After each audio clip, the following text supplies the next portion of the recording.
अस्सलाम वालेकुम। आज हम नाबालगान की कस्टडी की बात करेंगे। मुझे ये समझ नहीं आती है कि वालिदैन की लड़ाई में अदालतें जो हैं वो पार्टी क्यों बन जाती हैं और क्यों अपनी मर्ज़ी से नाबालगान की रिश्तेदारियाँ तय करती हैं कि कौन से रिश्तेदारान के पास नाबालगान जा सकते हैं, उनसे मिल सकते हैं और किन रिश्तेदारान से नाबालगान मिल नहीं सकते हैं। हालांकि जिनके नाम से और ख़ानदान से बच्चे जाने और पहचाने जाते हैं, अदालतों की नज़र में वही बच्चों के दुश्मन तस्वर किए जाते हैं और वो एक मुजरम की तरह जो है उनको बच्चों से मुलाकात का 1 या 2 घंटे का टाइम अहाता अदालत में मिलता है, जहाँ तक कि वो बच्चों को अहाता अदालत से बाहर लेकर भी नहीं जा सकते हैं। मैं यहाँ पर आपको एक बात वसूख से कहूँगी कि अगर अदालतें कुरान और सुन्नत की पाबंदी करते हुए नाबालगान की कस्टडी उनके वालिद को दे दें तो अदालतों में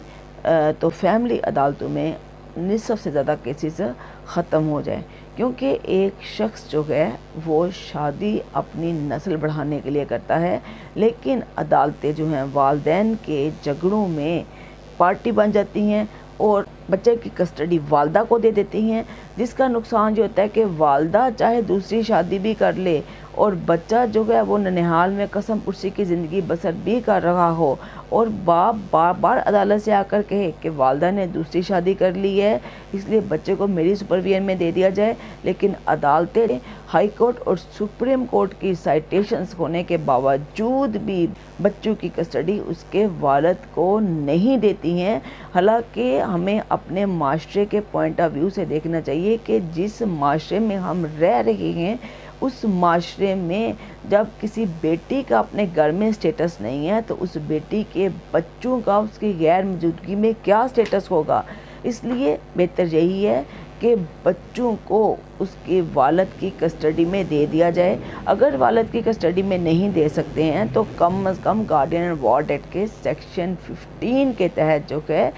एक बच्चे के एक से ज़्यादा गार्डियन मुकर्रर हो सकता है। अगर वालदा की कस्टडी में दे रहे हैं तो उसकी केयर जो है, उसकी सुपरविजन जो है वालिद को दे देनी चाहिए, ताकि वालिद जो है वो ऊपर सुपरविजन कर सके कि उसके बच्चे के साथ कैसी ट्रीटमेंट हो रही है और उससे बच्चा जो है वो जो मेंटली तौर पर अपसेट हो जाते हैं, बच्चे जो हैं जो मेंटली तौर के ऊपर सांस कमतरी का शिकार हो जाते हैं, ये तमाम बच्चों की ग्रोथ के ऊपर अफेक्ट भी करते हैं। इसलिए अदालतों को चाहिए कि वो इन मामलात में पार्टी बनने की बजाय बच्चे के माइंड से सोचे, ना कि यहाँ पर वालदा के माइंड से सोचे। बहुत शुक्रिया।